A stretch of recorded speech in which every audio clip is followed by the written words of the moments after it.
Good morning students. आज हम new method start करेंगे, मोदी मेथड। मोदी मेथड में हम इसका मतलब क्या है, मॉडिफाइड मेथड। जो अब तक तुमने किया है उसमें ये चेक करना है कि हमारा सॉल्यूशन ऑप्टिमम है या नहीं है। जैसे कि अब जब तुम कहते हो मैम हमारे आंसर अलग अलग आ रहे हैं, वो इसलिए आ रहे हैं क्योंकि तुमने अलग अलग मेथड लगाया है। अब हमें ये देखना है, जैसे सबसे बेस्ट मैंने कहा कि वोगल्स मेथड है, लेकिन वोगल्स मेथड लगाने के बाद तुम्हें ये चेक करना है क्या इससे भी कम मेरी ट्रांसपोर्टेशन कॉस्ट हो सकती थी।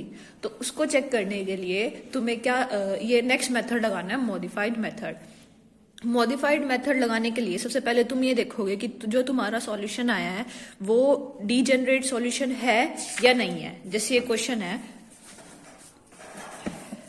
बुक का एग्जांपल देखना तुम। ये क्वेश्चन दिया था, ये तुम कर चुके हो ऑलरेडी। इसमें बोला डाटा ऑब्टेन, ये यूज दिस एग्जांपल। ये एग्जांपल मैंने तुम्हें वोगल्स मेथड से समझा दिया था, वहां से तुम्हारा आंसर भी आ गया था। तो इसमें क्या बोला है, apply Vogel's approximation method to obtain an initial basic feasible solution. वो हो गया था तुम्हारा वोगल्स अप्रोक्सीमेशन। तुम्हें याद होगा कि हमें पेनल्टी चेक करनी होती है माइनस प्लस करके, तो तुम्हारी इसमें एलोकेशन करके ये आंसर आ गया था लास्ट में। ठीक है, ये 5 एलोकेट कर दी थी मैंने, 8 10 2 2, ये तुम्हारा हो चुका है यहाँ तक। फिर हमने ट्रांसपोर्टेशन कॉस्ट निकाली थी। कैसे बताया था मैंने, 19 को 5 से मल्टीप्लाई कर दो, जहां जहां पे तुमने एलोकेशन किया है, 10 को 2 से, 60 को 2 से, 8 को 8 से, 20 को 10 से।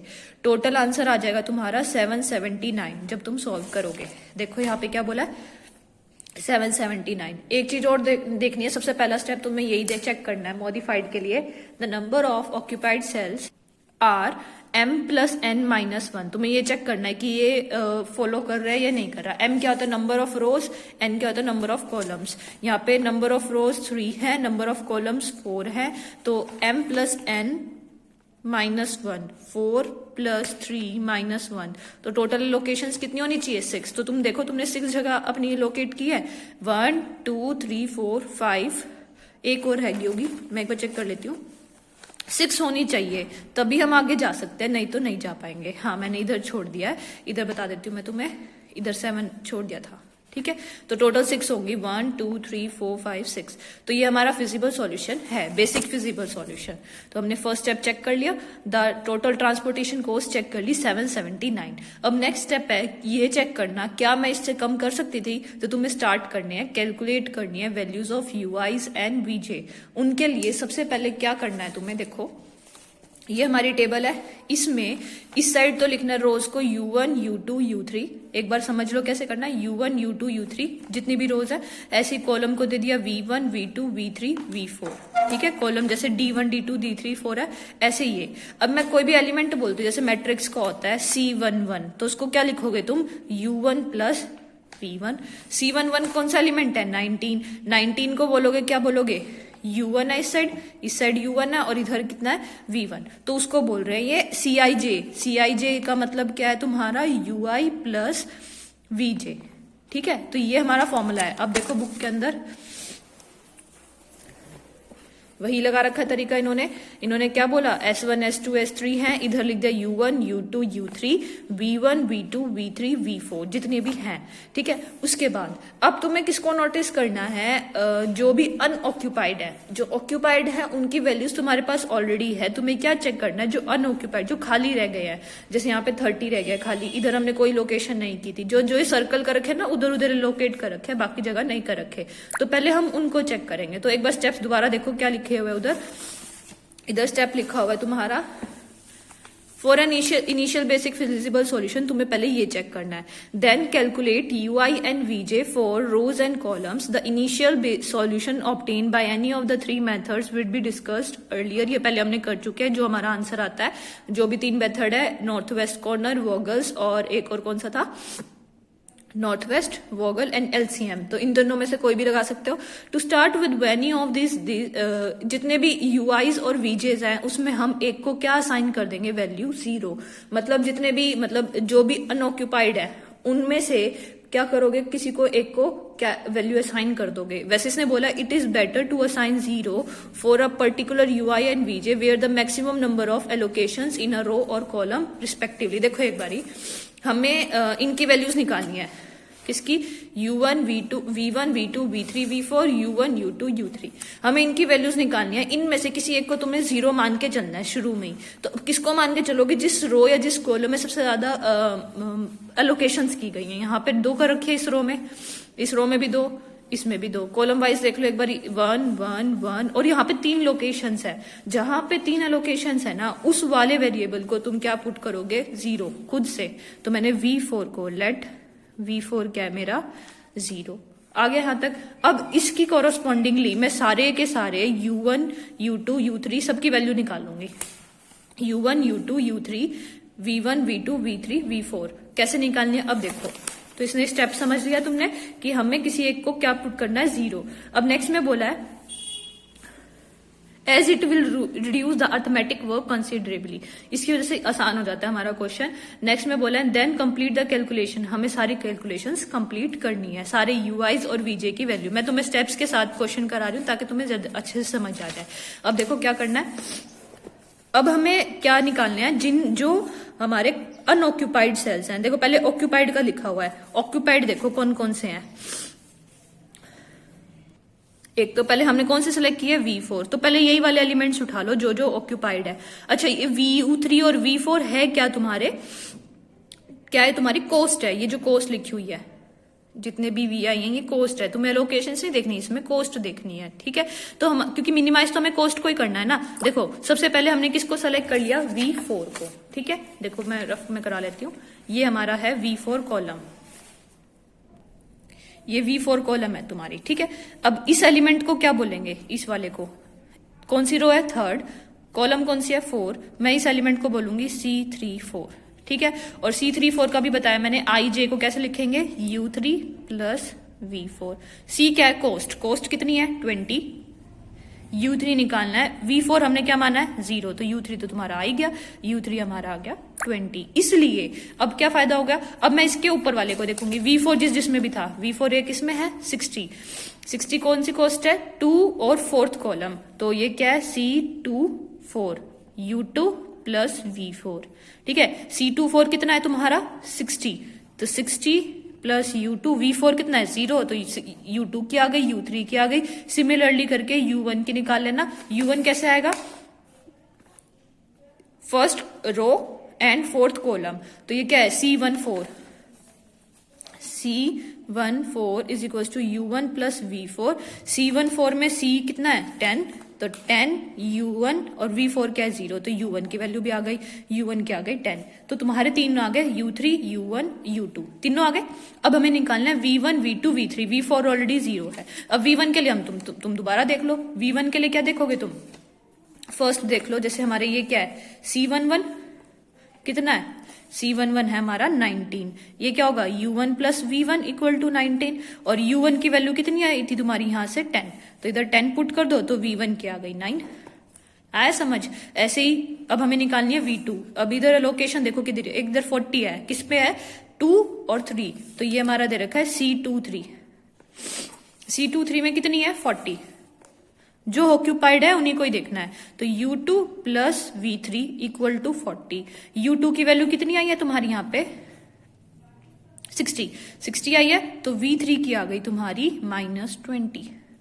ठीक है, नेगेटिव आ गई। तुम ये ध्यान रखना। ऐसे ही V2 की निकालोगे। V2 की मैं डायरेक्टली लिख रही हूँ -12। ये आ गया तुम्हारा। तो अब एक बार एक साइड में सभी की वैल्यूज लिख लेते हैं। U1 हमारा, U2 U3 V1 V2 V3 V4। V4 तो 0 आया। V3 -20 V2 -12 V1 9 U3 तुम्हारा 20 है, U2 60 है और U1 10 है। ये आ गए। ठीक है, अब नेक्स्ट स्टेप है हमें चेक करना है DIJ। DIJ क्या होता है वो बताती हूँ मैं तुम्हें। फर्स्ट हमें क्या चेक करना है? DIJ। वो उसका फॉर्मूला होता है CIJ minus UI plus VJ। अब बताती हूँ स्टेप वाइज। स्टेप्स में देखते हैं। ये देखो, फॉर अनऑक्यूपाइड सेल, हमने अभी तो किसको कंसिडर किया था, ऑक्यूपाइड को, अब हम देखेंगे अनऑक्यूपाइड सेल्स को।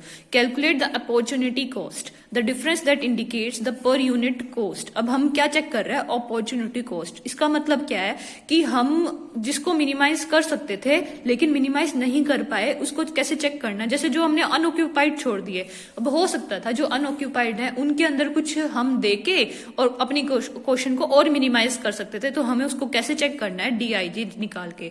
डीआईजे कैसे करोगे, सीआईजे माइनस यूआई प्लस वीजे। तो जो जो अनऑक्यूपाइड है उन सब के लिए वैल्यूज निकालेंगे, ठीक है। जब निकाल ली उसके बाद अगर सारे डीआईजे पॉजिटिव हैं तो जो तुम्हारा करंट सॉल्यूशन है वो ऑप्टिमल है, मतलब उससे कम तुम ट्रांसपोर्टेशन कॉस्ट नहीं कर सकते, तो तुम्हारा आंसर ठीक है, वहीं पर रुक जाओगे तुम। लेकिन अगर सारे डीआईजे 0 है then the current solution is will be unaffected but an alternative solution exist. मतलब अब कोई फर्क पड़ेगा नहीं, चाहे तुम किसी और तरीके से निकाल लो, मतलब कुछ और दे लो, ऑप्टिमल कॉस्ट वही रहेगी। जैसे 799 है तो तुम्हारी ट्रांसपोर्टेशन कॉस्ट 79 रहेगी, कोई और रूट लेके करोगे तो भी। थर्ड में क्या बोला है कि अगर एक या एक से ज्यादा नेगेटिव आ जाए तो तुम्हें इंप्रूव करना पड़ेगा अपना सॉल्यूशन।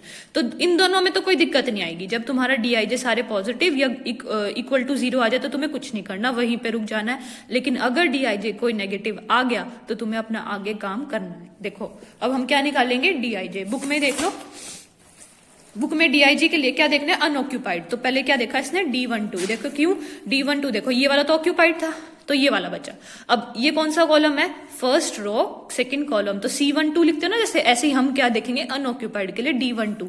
D12 का फॉर्मूला क्या है, C12 CIJ minus UI plus VJ, वही लिखा है U1 प्लस V2। C12 कितनी वैल्यू दे रखी है, कॉस्ट C12 में इन्होंने 30 दे रखी है, तो 30 पुट की इधर, माइनस U1 की वैल्यू निकाली, V2 की निकाली, तो इससे आ गया तुम्हारा 32। ऐसे ही हम क्या निकालेंगे, D13। एक बार मैं खुद करके दिखाती हूँ तो तुम्हें ज्यादा समझ आएगा। देखो D12 तो हमने निकाल लिया, मैं बुक में से ही। D12 की वैल्यू आ गई है तुम्हारी 32, पॉजिटिव आई है, कोई दिक्कत नहीं। ऐसे D13 की कैसे निकालेंगे, C13 minus U1 plus V3, ठीक है, फॉर्मूले के अकॉर्डिंग। C13 कितना है, C13 50 माइनस U1 की वैल्यू 10 है और V3 की वैल्यू तुम्हारी माइनस 20 है। 10 माइनस 20 कितना आएगा, 50 माइनस 10 तो कितना आ गया, 60। तो ये भी पॉजिटिव है, कोई दिक्कत नहीं आई। D4 करने की जरूरत है नहीं क्योंकि ऑक्यूपाइड है। फिर हम निकालेंगे S2, D21, D21 किसके इक्वल होगा, C21 minus U2 minus V1 plus V1, इसकी वैल्यू निकालोगे 1 आएगी। फिर हम निकालेंगे D22 30 वाले का, D22 क्या आएगा, C22 minus U2 plus V2। जब तुम इसको निकालोगे ना तो तुम्हारा आंसर आएगा माइनस 18, ठीक है। बाकी सारी पॉजिटिव आ जाएंगी, जितने भी तुम्हारे अनऑक्यूपाइड है उधर आएगा एक नेगेटिव माइनस 18। और मैंने अभी बोला अगर सारे के सारे DIJ पॉजिटिव या इक्वल टू 0 हैं तो तुम्हें कुछ काम नहीं करना, लेकिन अगर कोई नेगेटिव आ जाता है तो इसका मतलब इससे बेटर सॉल्यूशन भी एग्जिस्ट करता है। देखो यहाँ पे इन्होंने सभी निकाले DIJs, ये सारे निकाल रखे, सारे के सारे तुम्हारे क्या रहे, पॉजिटिव एक्सेप्ट D22। अब हमें काम करना है इधर से। अब करना क्या है तुम्हें, देखो अब तुम्हें लूप्स बनाने हैं, ठीक है। लूप्स का कल प्रोसीजर कल कराऊंगी, पहले यहां तक समझ लो, फिर लूप वाला प्रोसीजर कल करेंगे क्योंकि ये वीडियो बहुत ज्यादा बड़ी हो जाएगी। तुम्हें यहां तक समझ आ गया, फिर लूप वाला काम 2 मिनट का ही है। चलो कर लेते हैं। इन्होंने क्या बोला है, कंस्ट्रक्ट अ क्लोज्ड पाथ, यहां तक आगे, construct a closed path for an unoccupied cell with largest negative opportunity cell, start closed path with selected unoccupied. इसने क्या बोला है कि अगर इधर तो हमारी एक ही नेगेटिव आ रही है, सपोज करो यहाँ पे 2 आ रही होती, जैसे -18 और एक -1, तो ज्यादा से ज्यादा नेगेटिव कौन सा है, -18। तो अगर एक ही आ रही है तो कोई दिक्कत नहीं, सेलेक्ट उसी को करना है। बाई चांस 2 आ जाए तो तुम्हें सबसे ज्यादा नेगेटिव कौन सा है उसको उससे स्टार्ट करना है, उसको हम क्या दे देंगे, प्लस। उसको क्या दे देंगे, प्लस। कौन सा आया था, D22 कौन सा हमारा, सेकंड कॉलम सेकंड रो, ये आ गया प्लस। इसको क्या नाम दे दिया हमने, प्लस का साइन देना है, ठीक है। अब तुम्हें एक क्लोज लूप बनाना है। क्लोज लूप के लिए सबसे ज्यादा मैक्सिमम नंबर ऑफ लोकेशंस देखनी है, कॉर्नर्स पे तुम्हारे लोकेशंस आने चाहिए। देखो इसने क्या बोला है, start the close path with selected unoccupied cell, unoccupied से लेना है, मार्क का plus sign in this cell, plus दे दिया हमने, trace a path along rows and column to an occupied cell, हमें चलना कैसे है ऑक्यूपाइड सेल से, mark the corner with plus minus sign and continue the draw the column. अब देखो हमने क्या किया इसमें, इधर वही लिखा S2D2 को हमने प्लस साइन दे दिया, देन एक माइनस का साइन देंगे S3D2 को, क्यों, देखो इधर हमने एलोकेशन यहां से स्टार्ट किया, इसको प्लस साइन दे दिया, यहां से तुमने लूप स्टार्ट कर दिया, नेक्स्ट हम किधर जाएंगे ऑक्यूपाइड वाले पे, उसको हमने साइन दे दिया नेगेटिव, ठीक है। फिर हमारे जहां पे भी कॉर्नर पे आएगा, अब मैंने जितनी कोशिश करनी है, जितने तुम ऑक्यूपाइड सेल ले सकते हो उतना ले लेना, ये प्लस है, ये माइनस है, ये कितना आएगा प्लस। फिर नेक्स्ट कौन सा है, ऐसे जाओगे, ऐसे भी जा सकते हो और ऐसे भी, लेकिन एक चीज नोटिस करनी है कि बच्चे कहेंगे मैम हमने ये वाला क्यों लिया, इधर से देखो, इधर एलोकेशंस दे रखी हैं, इधर रोक दिया, अब इधर जाएंगे, इसको क्या देंगे माइनस साइन, तो मैंने इधर क्या दिया, इधर प्लस दे दिया, इधर माइनस साइन दे दिया, इधर प्लस, तो इधर क्या देंगे नेगेटिव दे दिया यहां तक। उसके बाद अब बच्चे कहेंगे मैम ऊपर भी जा सकते थे, ऊपर जाने की बजाय हम इधर ही मुड़ गए, अब बीच में क्या आ रहा है 7, लेकिन कॉर्नर पे रुकना है, अब हमें स्ट्रेट लाइन लेनी है, स्ट्रेट लाइन कॉर्नर्स पे ही तुमने प्लस माइनस के साइन देने हैं, तो मैंने क्या किया ऐसे, देखो जाने को मैं ऐसे जाके वापस यहाँ पे भी आ सकती थी 10 पे, लेकिन फिर तुम्हें कॉर्नर पे क्या चाहिए था ऐसे, और इतना बड़ा चक्कर लगाना पड़ता, लेकिन जितने भी तुम्हारे कॉर्नर्स हैं वो ऑक्यूपाइड होने चाहिए, क्या होने चाहिए ऑक्यूपाइड। देखो मैंने यहाँ पे ये भी ऑक्यूपाइड था, ये भी ऑक्यूपाइड था, ये भी, अगर मैं सर्कल यहाँ से स्टार्ट करती क्लोज पाथ के लिए, ऐसे जाके सीधा भी जा सकती थी, ये ऑक्यूपाइड है, इधर आई ये भी ऑक्यूपाइड है, लेकिन जैसे नीचे आती इधर इनमें से कहीं ना कहीं यहाँ पे रुकना पड़ता, टेढ़ी लाइन जाएगी नहीं रोज एंड कॉलम्स के साथ, मतलब वर्टिकल लाइन और हॉरिजॉन्टल लाइन ही यूज करनी है, अगर मैं ऐसे आती तो ये अनऑक्यूपाइड आता, जो हमारे जो कॉर्नर्स हैं वो ऑक्यूपाइड होने चाहिए, समझ आ गया। तो सबसे छोटा क्लोज, जितना भी बड़ा भी ले सकते हो कोई दिक्कत नहीं, क्लोज लूप सेलेक्ट करना है बस तुमने, ठीक है, प्लस माइनस यहां आ गए। अब तुमने अपने देखना है इनके अंदर, देखो यहां तक आ गए हम, उसके बाद यहां तक आगे S2B by पार, अब इसने बोला in order to maintain the feasibility examine the occupied cell with minus sign, अब हमें ऑक्यूपाइड सेल्स में देखना है minus sign at the corner and select one of the smallest allocation, उनमें से सबसे छोटी देखनी है। अब मैंने क्या किया, इनमें से पहले नेगेटिव को देखो कहां पे है, एक तो इधर है एक इधर, इनमें से नेगेटिव सबसे कम ऑक्यूपाइड कौन सी वैल्यू दे रखी है हमने 2, तो 2 वाले को सेलेक्ट कर लिया। अब क्या करना है, प्लस वालों में तो ऐड करना है और माइनस वालों में सब्ट्रैक्ट करना है, तो मैं 2 यहां ऐड कर दूंगी और माइनस यहां कर दूंगी, तो ये कितना हो जाएगा 6, इधर भी माइनस करना है 2 तो ये 0 हो जाएगा, और प्लस वाले में ऐड करना है 12। बस अब तुम्हारी टेबल बन गई है। अब तुमने वही प्रोसीजर दोबारा लगाना, दोबारा समझ लो, हमने क्लोज लूप बनाने के बाद सबसे ज्यादा माइनस साइन देखना है, माइनस किधर है, माइनस को देखा, माइनस में सबसे कम एलोकेशन किसको दे रखी थी, इधर 8 थी, इधर 2, मैंने 2 वाली ले ली, माइनस वालों में तो माइनस करनी है, प्लस वालों में वो प्लस करनी है, इधर 2 ऐड कर दिया, इधर माइनस करोगे, 8 था तो ये 6 हो गया, इधर प्लस था तो 10 था तो 12 हो गया, और यहाँ पे 2 था तो माइनस करा तो सब्ट्रैक्ट होके 2 बन गया, ये ठीक है 0 बन गया। तो यहां तक आगे अब जो तुम्हारी लोकेशंस हो गई होगी 5, 2, 7, ये 0 हो गई है, 12, 6 और 2, वापस से 6 लोकेशन ही हुई, लेकिन क्या हुआ ऑप्टिमल सॉल्यूशन बन जाएगा। अब तुम अपना सॉल्यूशन निकालना, क्या करेंगे 19 इंटू में 5 प्लस, अब की बार क्या है यहाँ पे इस वाले में 10 इंटू में 2 20 प्लस 8 इंटू में 30 इंटू में 2 60 प्लस 8 इंटू में 6 48 प्लस 20 इंटू में 12 एंड 40 इंटू में 7। जब तुम्हारा आंसर आएगा वो कितना आएगा लोकेशन करके तुम्हारा 743। तो क्या हुआ, पहले 779 था, अब कितना आया 743, एलोकेशन आ गई। फिर वही प्रोसीजर दोबारा टेबल, अब हमें ये चेक करना हमें यहीं पे रुकना है कि नहीं रुकना, तो U1 U2 U3 V1 V2 V3 V4 की वापस से कैलकुलेशन स्टार्ट करनी है, ठीक है। अब की बार इसने U1 को 0 माना क्योंकि ज्यादा लोकेशन इधर आ रही थी, इसको सॉल्व करके देखा कि सारे के सारे जो भी तुम्हारे DIJ थे, इन्होंने DIJ देखो ये निकाल रखे हैं यहाँ पे 19 11 52 14 42 32, सारे के सारे DIJ आएंगे। बड़ा है क्वेश्चन, यहाँ पे इन्होंने किया नहीं, DIJ देखा, इन्होंने लिखा डेस द ऑप्टिमलिटी, सारे के सारे DIJ तुम्हारे क्या आएंगे पॉजिटिव।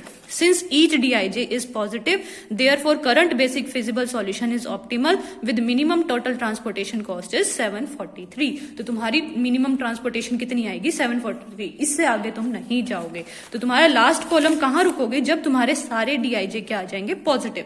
तो इसके बाद ये क्वेश्चन बहुत बड़ा है, 2-3 बार वीडियो को देखो तुम्हें समझ आ जाएगी। सारे डीआईजे तब रुकना है जब सारे डीआईजे क्या आ जाए पॉजिटिव, ठीक है। एक क्वेश्चन यही दोबारा करके देखो, एक क्वेश्चन मैं ग्रुप पे सेंड करती हूँ, उसको करके देखना, ठीक है। इसको बोलते हैं मॉडिफाइड मेथड।